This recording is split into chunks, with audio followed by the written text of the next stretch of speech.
प्रिय विद्यार्थियों, आसलपुर एजुकेशन की ऑनलाइन क्लासेज में आपका स्वागत है। आज फिर मैं आपके सामने कक्षा 6 और 7 का एक कॉमन वीडियो साइंस का लेकर आया हूँ।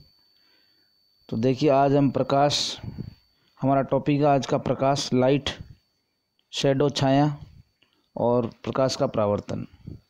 ठीक है, तो देखिए, आप विद्यार्थियों अपने आसपास कुछ वस्तुएं देखते हैं, कुछ वस्तुएं रंग बिरंगी दिखाई देती है। हम जब स्कूल जाते हैं, आप जब स्कूल जाते हैं तो हम अनेक वस्तुओं को देखते हैं, कार, बसें, साइकिलें, वृक्ष वगैरह, जंतु, कभी कभी कोई पुष्प को देखते हैं। तो आपने कभी सोचा इन वस्तुओं को हम कैसे देख सकते हैं? क्या रात्रि के समय अंधेरा होता है तभी वस्तुओं को देख पाते हैं?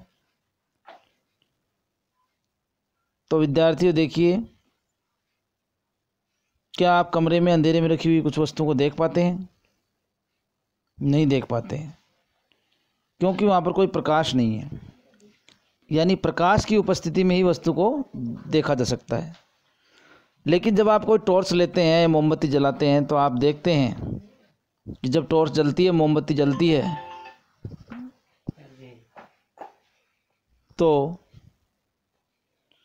हम क्या है, वस्तुओं को देख पाते हैं। तो विद्यार्थी से निष्कर्ष निकलता है, तो आप समझ गए होंगे कि बिना प्रकाश के वस्तुओं को नहीं देख सकते हैं।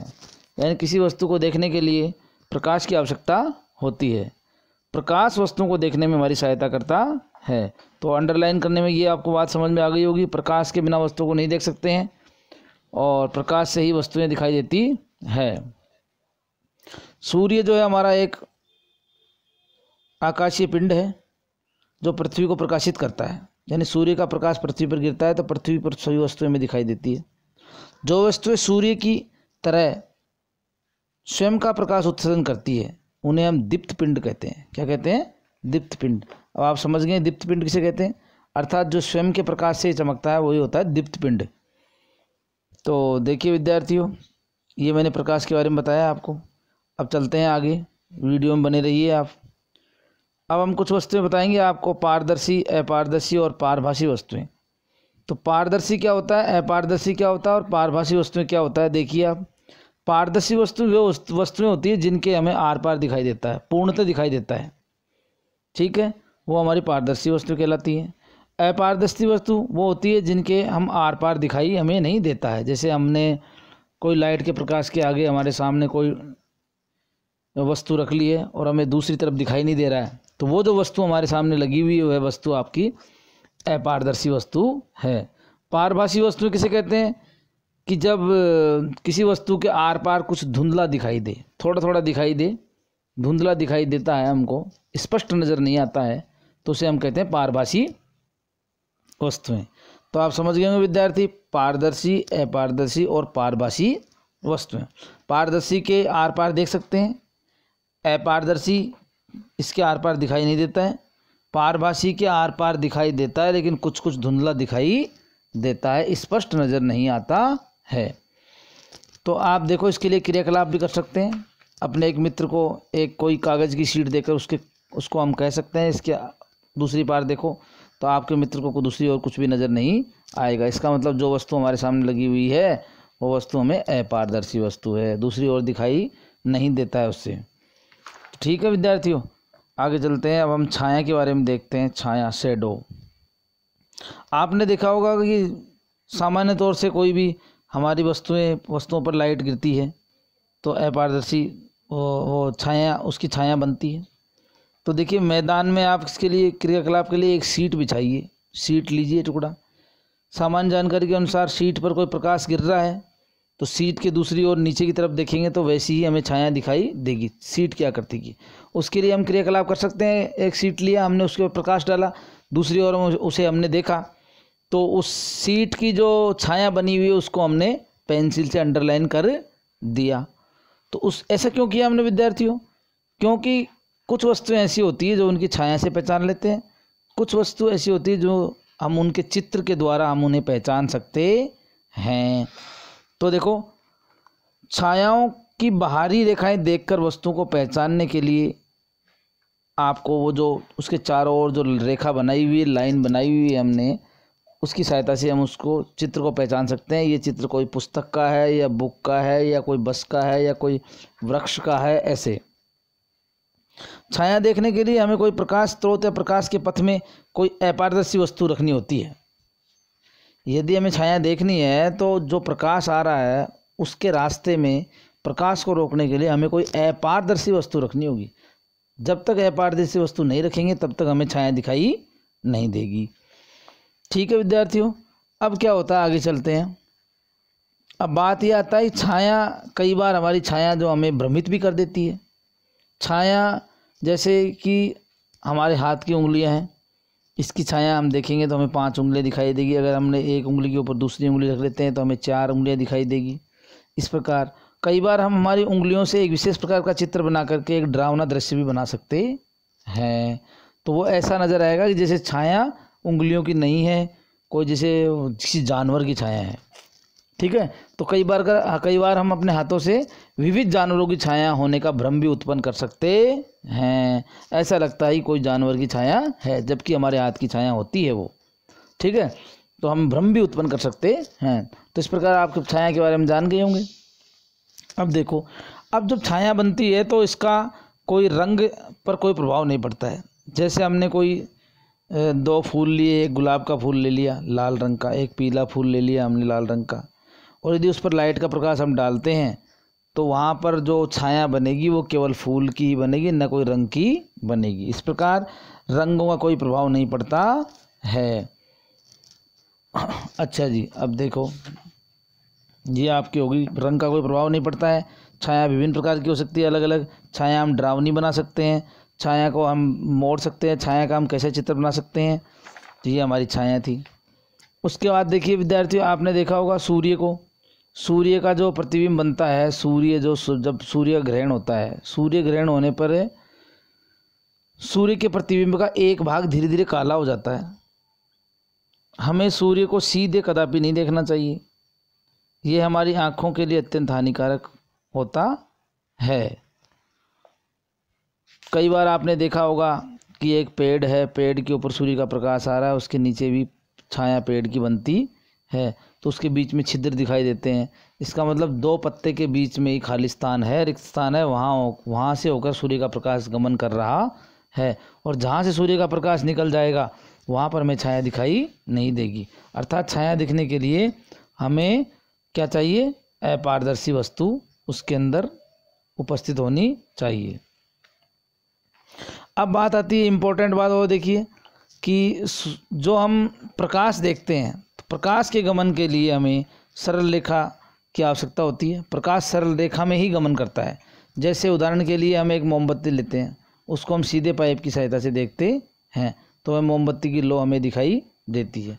और यदि हम कोई मुड़ा हुआ पाइप ले लेते हैं, बैंड खाया हुआ पाइप, जैसे बैंड हो बीच में, मुड़ा हुआ पाइप बोलेंगे उसे हम, यदि हमने मुड़ा हुआ पाइप लिया तो हमें उसकी जो है मोमबत्ती की लो दिखाई नहीं देगी। इससे यह सिद्ध होता है कि जो हमारा जो ये प्रकाश है वो सीधी रेखा में ही गमन करता है।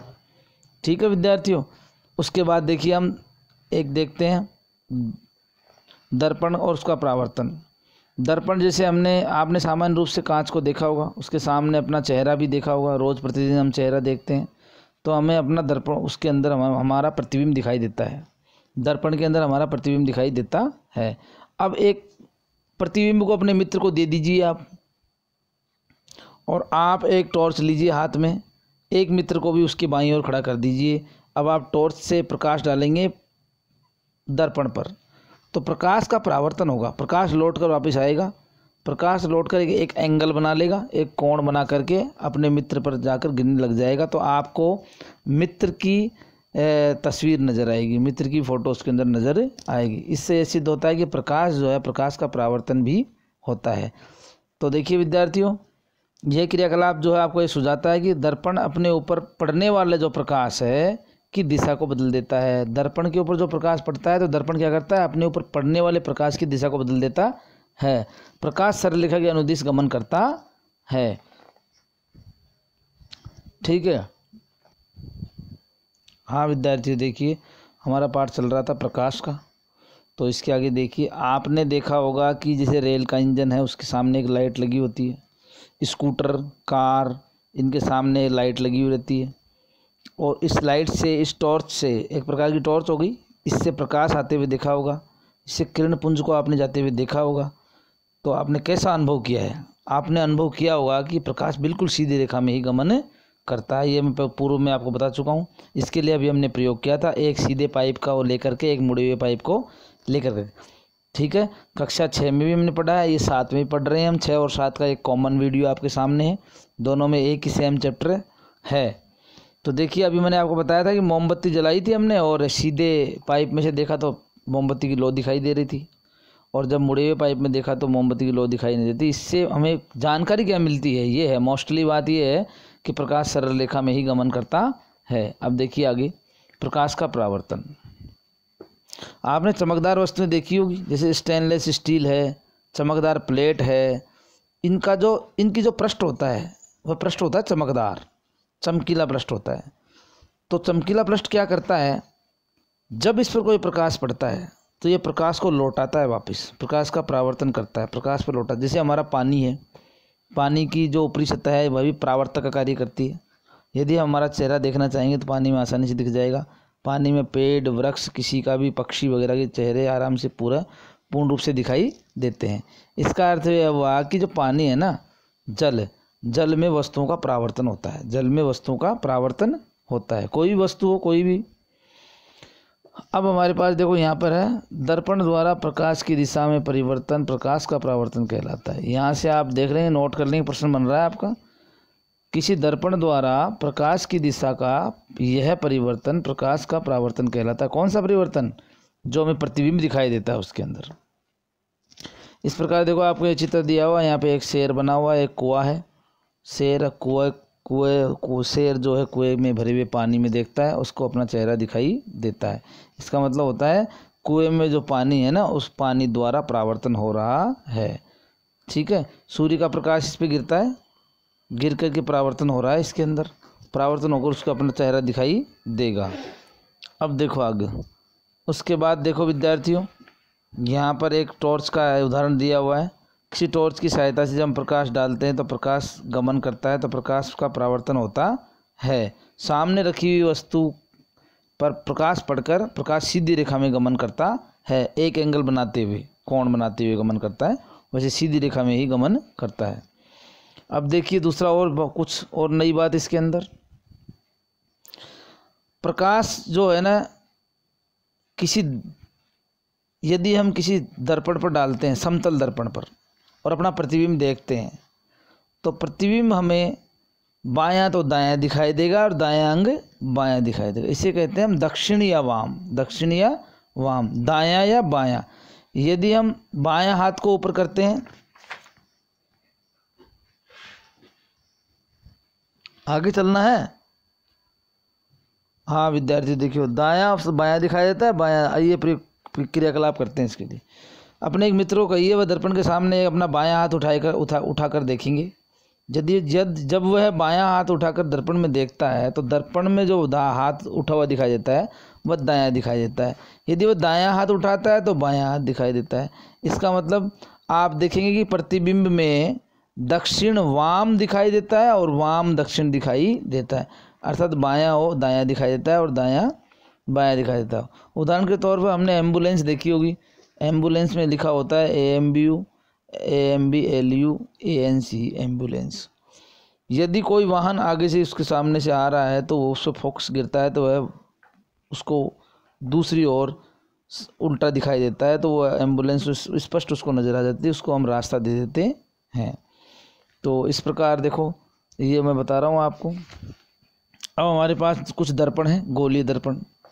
आपने चम्मच को देखा होगा, तो स्टेनलेस स्टील इस्पात की चम्मच की प्लेट आपने उठाई होगी, उसमें प्रतिबिंब अपना प्रतिबिंब देखा होगा। तो प्लेट तो समतल दर्पण की भांति कार्य करती है, प्लेट क्योंकि सीधी होती है, समतल दर्पण की भांति कार्य करती है। और जो चम्मच होती है वह एक गोलीय दर्पण की भांति कार्य करती है। तो आप क्या करेंगे, चम्मच के प्लेट के अंदर प्रतिबिंब देखेंगे तो आपका प्रतिबिंब सीधा दिखाई देगा आपको, समतल दर्पण है क्योंकि वो। लेकिन जब हम चम्मच में दिखाई देंगे तो हमारा गोलीय दर्पण हो जाता है वो। तो जितना पास में लाते जाएंगे हमारा प्रतिबिंब कैसा होगा, बढ़ता जाएगा। दूर ले जाएंगे चम्मच को, हमारा प्रतिबिंब छोटा दिखाई देगा। ठीक है विद्यार्थियों, इस प्रकार ये आपका है। पीछे पीछे पीछे पीछे। हाँ विद्यार्थियों देखिए, अभी हमने ये प्रकाश वाला पाठ पढ़ रहे थे। प्रकाश हमने पढ़ा, प्रकाश दर्पण, प्रकाश का परावर्तन, अनेक प्रयोग के बारे में पढ़ा हमने। छाया के बारे में हमने देखा, छाया कैसे बनती है। तो हमने क्या सीखा है आज के वीडियो में? देखिए आज के वीडियो में हमने सीखा है, कुछ पॉइंट आपके सामने दिखे हुए हैं, इनको आप स्टडी करेंगे, देखेंगे। प्रकाश सरल रेखा के अनुदिश गमन करता है। कोई पॉलिश किया हुआ अथवा चमकदार पृष्ठ दर्पण की भांति कार्य करता है। जो प्रतिबिंब पर्दे पर प्राप्त किया जाता है उसे हम वास्तविक प्रतिबिंब कहते हैं, और जो प्रतिबिंब पर्दे पर प्राप्त नहीं किया जा सकता उसे हम आभासी प्रतिबिंब कहते हैं। यानी प्रतिबिंब होता है लेकिन प्रतीत होता है ऐसा, आभासी होता है। समतल दर्पण द्वारा बना प्रतिबिंब सीधा होता है, ये आभासी होता है और बिंब के समान का होता है। प्रतिबिंब दर्पण के पीछे उतनी दूरी पर बनता है जितनी दूरी पर दर्पण के सामने बिंब रखा हुआ। बिंब का मतलब वस्तु, जैसे हमने कोई वस्तु, जितनी दूरी वस्तु रखेगी ना उतनी दूरी पर ही वो हमें दिखाई देगी, समतल दर्पण होगा तो। और प्रतिबिंब बिल्कुल सीधा बनेगा, ठीक है ना। और उसका जो प्रतिबिंब बनेगा, जो वस्तु जितनी बड़ी वस्तु होगी उसके साइज का ही बनेगा, उसके आकार का ही बनेगा, ठीक है। और उसके बाद में अवतल दर्पण वास्तविक व उल्टा प्रतिबिंब बनाता है, ठीक है। जब बिंब को दर्पण के निकट लाते हैं तो प्रतिबिंब आभासी, सीधा और आवर्धित, कुछ बड़ा हुआ दिखाई देगा ऐसे। उत्तल दर्पण द्वारा बना प्रतिबिंब सीधा दिखाई देता है, आभासी और साइज में बिंब से छोटा होता है। उत्तल दर्पण में ध्यान देंगे आप, यानी जो वस्तु आप रखेंगे ना और उसका प्रतिबिंब दिखाई देगा, वो सीधा दिखाई देगा लेकिन वस्तु से छोटा बनेगा। उसका जो प्रतिबिंब बनेगा जो वस्तु से छोटा बनेगा। और यहाँ पर वस्तु को हम बिंब कह रहे हैं, ध्यान रखना। बिंब है हमारी वस्तु, प्रतिबिंब है उसका दर्पण में जो दिखाई देता है वो, ठीक है। उसके बाद में देखो, उत्तल लेंस वास्तविक व उल्टा प्रतिबिंब बनाता है। जब बिंब लेंस के अत्यंत निकट रखा जाता है, लेंस के पास में रख देते हैं, तो बनने वाला प्रतिबिंब आभासी, सीधा व आवर्धित होता है। यानी आभासी बनेगा सीधा बनेगा और उल्टा बनेगा तो वास्तविक बनेगा, ये ध्यान रखना। उल्टे का संबंध वास्तविक से है और सीधे का संबंध आभासी से है। तो अवतल लेंस सदैव सीधा, आभासी व साइज में छोटा प्रतिबिंब बनाता है। और श्वेत प्रकाश 7 वर्णों का मिश्रण होता है, श्वेत प्रकाश होता है, उसमें 7 रंग उपस्थित होते हैं। उम्मीद करता हूँ कि आपको वीडियो ये अच्छा लगा होगा, वीडियो समझ में आया होगा। तो आप स्टडी अच्छी तरह कर लें, इसका अच्छे से इसको प्रिपेयर कर लें, अच्छे से इसकी तैयारी कर लें, और आपको इसके बाद में असाइनमेंट डाल दी जाएंगे। ठीक है विद्यार्थियों, मिलते हैं अगले वीडियो में। बहुत बहुत धन्यवाद। Okay, best of luck.